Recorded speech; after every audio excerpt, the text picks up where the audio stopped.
Hi friends, welcome back to our channel preparation 360. Friends, ఈ వీడియోలో మనం ఇండియన్ పాలిటీకి సంబంధించిన ముఖ్యమైన ప్రశ్నలేంటో వీడియోలో డిస్కస్ చేద్దాం. అలాగే వీడియో స్టార్ట్ చేసే కంటే ముందుగా మన ఛానల్ని ఫస్ట్ టైం చేసినట్లయితే ప్లీజ్ సబ్స్క్రైబ్ అవర్ ఛానల్. అత్యవసర పరిస్థితి అధికారాలను ఏ దేశ రాజ్యాంగం నుంచి గ్రహించారు? Answer Germany.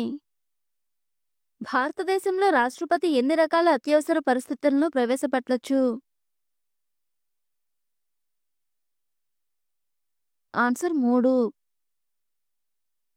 అత్యవసర పరిస్థితి విధించే అధికారం ఎవరికి కలదు? ఆన్సర్ రాష్ట్రపతి. జాతీయ అత్యవసర పరిస్థితి ఏ కారణాల వల్ల విధిస్తారు? ఆన్సర్ బాహ్య కారణాలు మరియు అంతర్గత కారణాలు. జాతీయ అత్యవసర పరిస్థితి విధింపును ఎవరు ఆమోదించారు? ఆన్సర్ పార్లమెంట్ ఉభయ సభలు 1 నెలలోగా 2/3 వంతు మెజారిటీతో ఆమోదించాలి. జాతీయ అత్యవసర పరిస్థితి విధించిన ఎన్ని రోజుల్లోగా పార్లమెంట్ ఆమోదం పొందవలసి ఉంటుంది?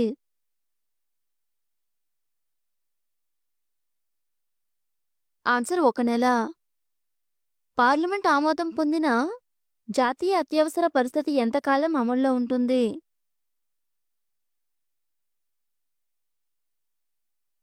ఆన్సర్ 6 నెలలు. దేశంలో మొదటిసారిగా అత్యవసర పరిస్థితిని ఏ సంవత్సరంలో ప్రవేశపెట్టారు?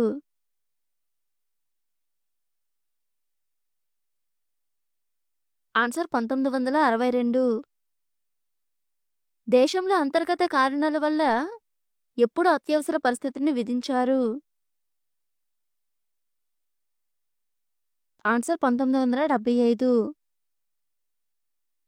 ఏ కారణం వల్ల జాతీయ అత్యవసర పరిస్థితిని విధించలేము?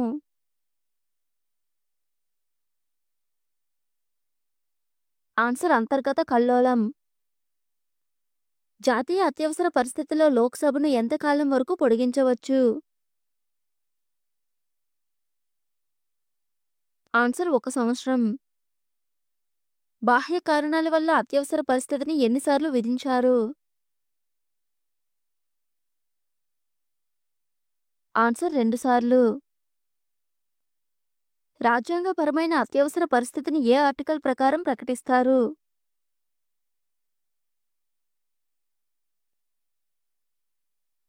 Answer article 356.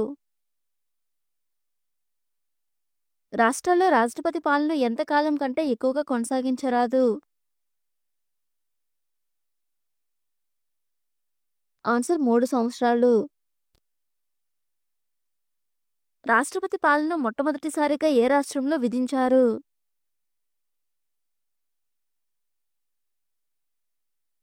ఆన్సర్ పంజాబ్. రాజ్యాంగంలో పేర్కొన్న అత్యవసర పరిస్థితిని ఒక మోసంగా అభివర్ణించింది ఎవరు?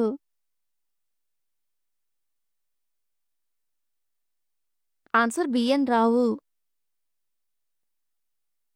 రాజ్యాంగపరమైన అత్యవసర పరిస్థితిని ప్రకటించిన తరువాత పార్లమెంట్ ఎన్ని రోజుల్లో ఆమోదించాలి?